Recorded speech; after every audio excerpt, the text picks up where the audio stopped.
as we head west in the state, we encounter the hill country.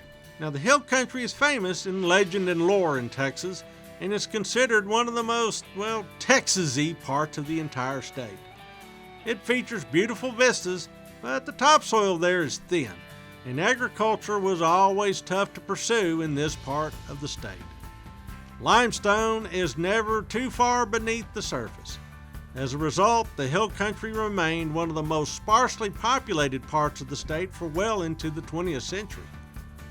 When thinking about the hill country, think rocks and ranches. There are plenty of rocks, and there may be a lot of ranches, but many of them are more recreational than agricultural.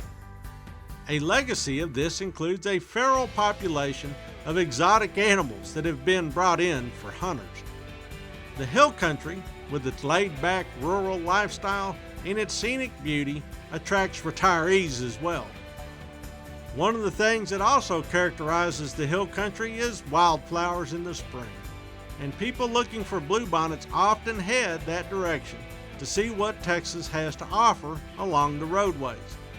Also, the hill country is home to deep limestone canyons with charming streams that run shallow in times of drought, but hot and fast in times of flood.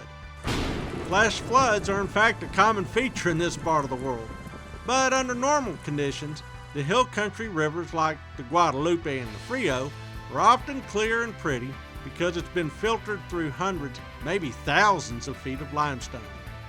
If you're looking for cities in the hill country that really characterize this region of the state, well, Austin, the state capital, sits right on the edge of the Blackland Prairies to the east and the hill country to the west. It is a transition zone. East Austin is considerably lower than West Austin, but this bustling city maintains its hill country vibe. New Braunfels, San Marcos, and San Antonio are other major cities that perch on the edge of the hill country with the Balcones Escarpment, the balcony, marking the abrupt shift in topography. Once you pass into the hill country proper, towns like Fredericksburg, Boerne, Kerrville, Llano, Lampasas, Burnet, and Marble Falls are common destinations.